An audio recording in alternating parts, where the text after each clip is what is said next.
Yeah. This is a video of my homemade custom RC planes that I've made out of wood here from the house. No balsa wood.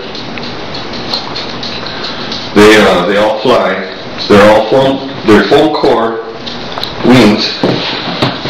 The purple one is a traditional all wood construction with heat shrink covering on it. That one I got the wood from out in the yard from 2x4s. I cut them with a table saw, and I made all the parts with the table saw. But my table saw broke, so I went to a jigsaw and wood from a counter, 1/8" plywood, and I made the red one and the black one. These three are the last three of the 6 planes I built. All of them flew. All of them wrecked, but they all flew good. It's all in the pilot that wrecked them. And I wanted you viewers out there to see what I'm making. Let me give you a view of the bottom. This purple one has crimped truck. Here's the bottom. It was all purple on the bottom, but I hit the sign on the side of the road, and I broke this wing off. I rebuilt it and flew it again. I took the wheels off because I live in the middle of nowhere. There's no hobby stores here for at least 5 miles in each direction. I live in southeast Colorado in the mountains in the San Luis Valley. This wing comes off and on. It bolts on right here with little machine screws. Well, not little, but it holds pretty good. Well, anyway, I took the tires, the landing gear for the black one, the red one, I mean. The black one has a landing gear off of a remote control airplane my brother bought. He's not here, so I snuck him. Here's the bottom of my black plane. This one I just built. I'm making a canopy for it right now. Here's the bottom of this one. These wings, when I was building it, I didn't make enough room in the fuselage for the wings to bolt on and off, so I had to make it a single one-piece plane that doesn't come apart. All these planes, no plans or nothing, I just got wood, got an idea in my head and just started building them, and this is what came out on all of them. I knew on these ones I wanted a bottom wing to be on the bottom, and this is a top wing design. This is the bottom of this one. This wing comes off on this plane. This is another plane that I just built. You can see that I had a little accident right here. This one I thought was going to fly slow and has a little 40 engine. No ball bearings, just a basic engine. It's an OS Max FP. And then it flew good. I'll put the video of it flying and maybe landing where I didn't want to land. Landing when I didn't want to land. But this wing comes off. Also, here, I have 2 dowel pins to keep the wing on. All my controls in there. And I love building these planes, but I'm not the best pilot, but man, it sure is fun. And I looked on the internet and I found out how to cut foam core wings. Never done it before, nobody's ever showed me how to do none of this stuff, and me and my brother gave it a shot, and man, this is what came out first shot. So anyways, I wanted to share what I'm doing over here in the middle of nowhere by myself. If there's anybody out there close by me, I guess, that fly these, I would like to see what you're doing. Maybe we'll put video of these planes flying. This plane, I have no hinges, the traditional hinges that you buy. So I use little brass hinges from the store. I mean, they're real small ones there. I think they're for a chest, for like a Uber chest or something. On both these planes, this has the regular hinges. This one is completely homemade. This one has this is from a Coke bottle. My little back tires from the sewing machine, where the spool comes off.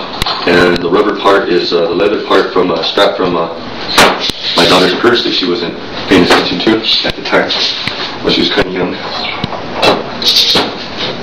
But all these are, there's no store-bought wood, no balsa, none of them. You would think they'll be heavy. This is all 1/8" ply, full core. And then I went to the parts store and I got me some fiberglass cloth that they use to patch up boats. It comes in a big piece. It's real thick. I thought it was going to be too heavy. And when I put the resin on there, it melted my phone.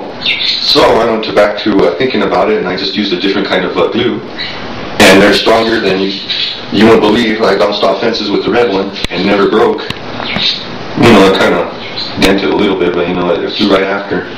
Very tough planes. I mean, you know, it should withstand my kind of landings.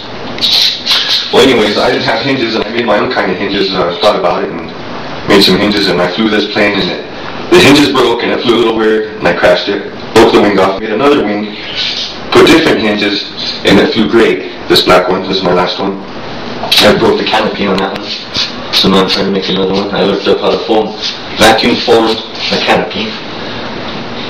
I flew it a second time, my wings folded in half, so I found out that inside I needed more structure between my spar. I have a wooden spar that goes through here. Between the foam, it's 1/4 inch thick, 1 inch wide, and it runs the hole through the whole wing. This one I used the 1/8 inch plywood, as thick as the wing all the way through, and they don't twist. They're tough. I mean, these things are amazing. I can't believe it. Completely homemade. I mean, there's nothing on here on wood or nothing. I mean, the push rods I have on them, all the push rods for my linkages come from the little flags that the construction people use, the little orange flags that you stick in the ground. Cut those wires off. I should use music wire, but you know, where to find one of those, who knows, you know. So what I do when I need something, I just take a little walk in the yard. If you can see out here, you know, we have a yard with cars and wood and what have you. I just take a little walk and I look and I think, you know, I can use that. And they fly great. Like I said, I'm in in South Colorado, by the border, in the San Luis Valley. Let me show you what I've been using right here. I've been using this little 808 camera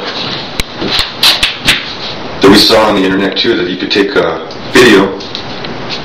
This one we put on the bottom here first of this black plane, and we got a lot of vibration. It takes beautiful video, but once you put it there, a lot of vibration, and it doesn't make a clear picture, and you get a lot of propeller in it. So this one we tried putting it here on the windshield right here,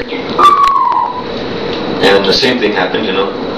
So maybe if any of you out there are using these, you know, I would like to know if you put it on the wingtip, maybe would it fly different, you know, or maybe if you have a suggestion where I can mount it. It's not very heavy. It won't throw off the balance too much, you know. I know, but you know, maybe you guys mount it on the wings, or I don't know how you guys are doing it, but I would like to try it, you know. So if you guys have any ideas, or if you're around here and you would like to go out there and fly your plane next to mine, you know, I'd love to have something. There's nobody out here that flies planes or does what I do. I'm all my own. Me and my brothers are doing this on our own, and we're learning as we do it. And maybe we'll put some footage of these two planes. And the white one that I built a white one before this one. That one was my own design, all wood. And I saw a picture of it on the internet, of a little one. I just saw a picture and I thought, man, I would like one of those. So I made one, but a big one. And it didn't look like that one too much. But it flew. Maybe I'll put a video of that. And this one, I think, we're going to fly tomorrow. If the weather's good. It's been snowing like crazy. We have all snowed in. And maybe we'll put a video of that on there.